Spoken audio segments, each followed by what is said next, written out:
ওই যে টিন যেটা আছে টিনের ভিতরে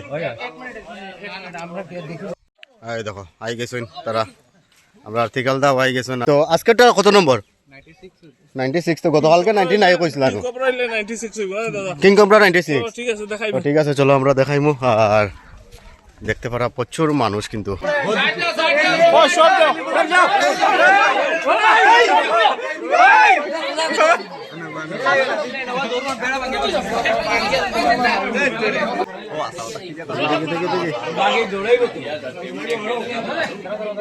আপনারা সব একটু জায়গা দিবা দৌড়াইবা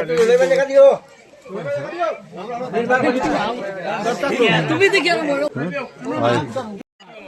তোমার এরিয়া বলে মানুষ দেখতে পারা এদিকে প্রচুর মানুষ আইছেন দেখার লাগিয়া। আর এদিকে বেড়াটা কিন্তু সরানির ওর অবশেষে সাপটিকে উদ্ধার করতে সক্ষম হলেন ত্রিকাল চক্রবর্তী। দেখো কিং কোবরা তো দুনিয়ার সবচেয়ে লম্বা বিষাক্ত সাপ। আমরা তো 3-4 দিন ধরে এই যে অপারেশন চলে, আর যেহেতু আপনারাও জানতে পারছেন এটা পৃথিবীর সবচেয়ে বড় বিষাক্ত সাপ। আর এটা বন্যপ্রাণী আইনের আন্ডারে সংরক্ষিত সাপ, মানে এটা মারাটা ক্রাইম। আমরা মানে বরাকবিলি অঞ্চলে এটা পাওয়া যায়। এটা কোনো নতুন কথা না যে এটা আলাদা করে কোন জায়গা থেকে আইসে বা কিছু। তারা এখন এটা বাইরে হওয়ার টাইম, মানে ঠান্ডার দিন যে শেষ হচ্ছে ফেব্রুয়ারি মাস আর মার্চ মাসে তারা বাইরে হয়, আবা যাবা করে বহুত জায়গাতে, কারণ বৃষ্টিও মধ্যে যা দিছে। তো এলিগা কি হয়েছে কোন কোন সময়তে তারা এলাকা বহুত বড় থাকে, মানে এক এলাকাতে একটা ছেলে কিং কোবরা থাকে বা আরেকটা যে ছেলে যায় তারা ফাইট করে এরম। তো ওইটার লিগে আর কি হয় যে বহুত মানুষের এদিকে পাবলিক এরিয়া, তো ওইদিকে ঢুকিয়া এরম তারা রেস্ট করে বা অন্য সাপের পিছিয়ে খাইবার লিগা।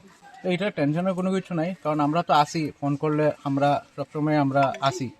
তো আর একটাই রিকোয়েস্ট যে কোনো সময় বাচ্চা, স্পেশালি বাচ্চারা, তোমরা খালি একটু সামনে এসবে যাইও না, কারণ হ্যাঁ দেখছো তো কিরম বাবু কণা তুলিয়া ভাগায়।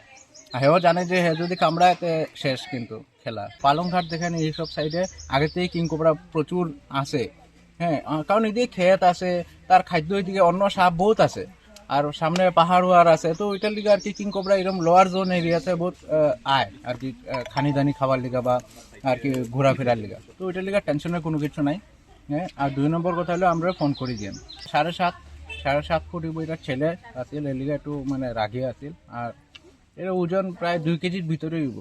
এই কিরকম হবে এটা? সাব এডাল্ট সব দেখি সাব এডাল্ট। কারণ এখন বড় বড় কিং কোবরা যেগুলি এগুলি আস্তে ধীরে বাড়িব, এখন এগুলি সব ছোট ছোট কিং কোবরা যেগুলি আছে এগুলি আর কি মানে ঘোরাফেরা করে, হঠাৎ করে বড় বড় কিং কোবরাও আই যায়। ফার্স্টে তো হসপিটাল যাইবেন, তারপরে সেকেন্ডলি ইয়ে করবেন, প্রিকশন নেবেন যে রসুন জল ছিটা রাখতে হয়। আর তারপরে সময়টা বাকি না দেখেন খামড়ানোর পরে সময়টা ইমিডিয়েটলি যেতে লাগবে যত তাড়াতাড়ি ডিপেন্ড করে কোন জায়গা কামড়াইছে, হাতে পায়ে, অন্য কোনো চিন্তাধারা না করিয়া আগে হসপিটালে যাইবা। প্যানিক হইও না। সাপে কামড় মারলে কোনো সময় মানে উজার এগুলা ভুল ধারণা যাইতে নাই, ইমিডিয়েটলি আপনার নিয়ারেস্ট যেটা সিভিল হসপিটাল বা মেডিকেল কলেজ আছে এখানে যাওয়ার স্পেসিফিক একটা তার যেখানে আর কি থাকে ওই জায়গাতে ছাড়া হয়ে যাবে। আচ্ছা, লাস্ট একটা কোয়েশ্চন, আপনি এতদিন থেকে স্নেক রেস্কিউ করা বা স্পেশালি কিং কোবরা, তো এটা আপনার কত নম্বর কিং কোবরা ধরা? এটা 96 হইব। 96। তে আরো 4টা যদি দাদা রেস্কিউ করেন তাহলে দাদার 100টা হইব। জাবড়া উবড়া বানায় না ঘরের সামনে, উমনে জাবড়া উবড়া বানাইলে খালি কিং কোবরা দেন, অন্য সাপ আয়া ঘর বাড়ি বানাইলে জাবড়া উবড়া ক্লিয়ার রাখবেন। হ্যাঁ।